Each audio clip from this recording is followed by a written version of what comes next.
Hace décadas que buscamos la respuesta y siempre terminamos echándole la culpa a quienes nos han gobernado.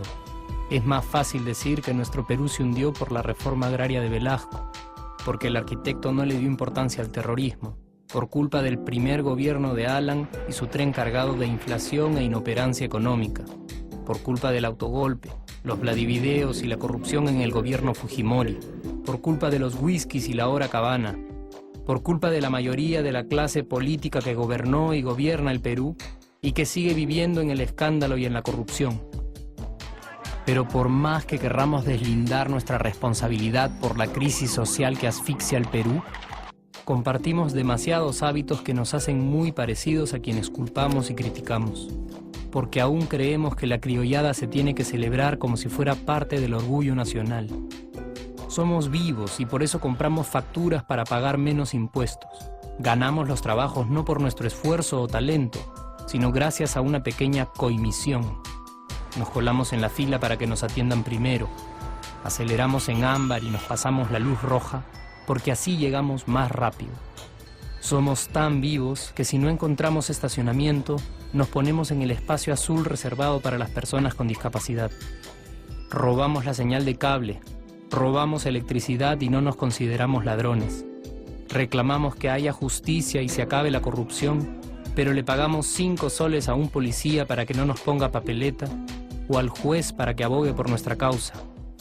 Jamás le damos el pase a un transeúnte en el cruce peatonal porque en el Perú, si no eres vivo, no eres nadie. Pero si somos tan vivos, ¿por qué le tocamos bocina al semáforo en rojo, como si este fuera a escuchar nuestra ansiedad? ¿Por qué tiramos la basura en la calle, como si la ciudad perteneciera a cualquiera menos a nosotros? ¿Por qué nos quedamos callados y no protestamos cuando el chofer de la combi no deja de cometer imprudencias? ¿Por qué estamos tan interesados en saber qué vedette trampea con qué jugador, en vez de conocer algo sobre nuestra historia, nuestra economía, nuestra literatura, o al menos saber cuáles son nuestros derechos más elementales? ¿Por qué sentimos que se nos hace un favor cuando un empleado del Estado nos atiende? ¿Por qué dejamos que un panetón sea el mejor argumento de un político para llevarse nuestro voto? ¿Por qué cuando alguien hace algo bien, decimos que parece hecho en el extranjero, como si eso fuese más meritorio?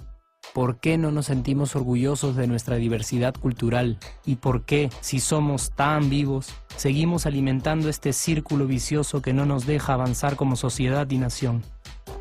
Es cierto que nuestros niveles educativos dan pena, y si queremos llegar a ser un país con posibilidades de desarrollo, se tiene que invertir en escuelas y capacitar a los maestros.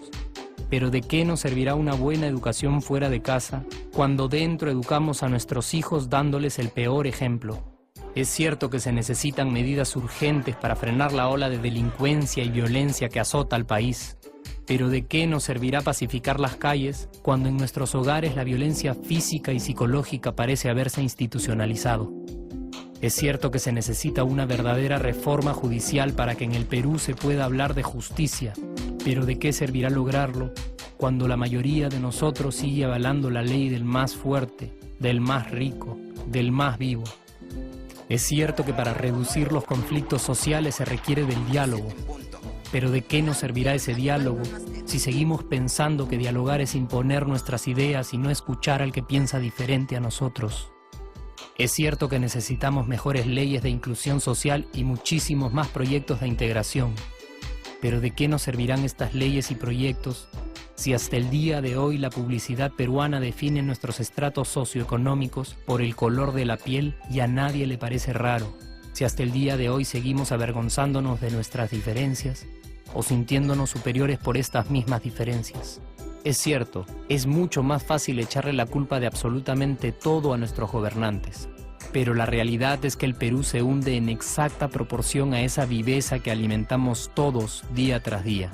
Sí, somos nosotros la materia prima con la que se hace este país, y si no corregimos nuestros hábitos, si nuestra materia prima sigue adulterada, cualquier producto que hagamos también saldrá adulterado. Y por más logros que obtengamos en nuestra economía, en los deportes, en las artes, en nuestra cocina, por más orgullosos que nos sintamos de nuestros representantes, de nuestra historia, de nuestras maravillas o de nuestra creatividad, si no cambiamos estos hábitos, seguiremos preguntándonos ¿En qué momento se jodió el Perú? Yo ya estoy harto de esa pregunta.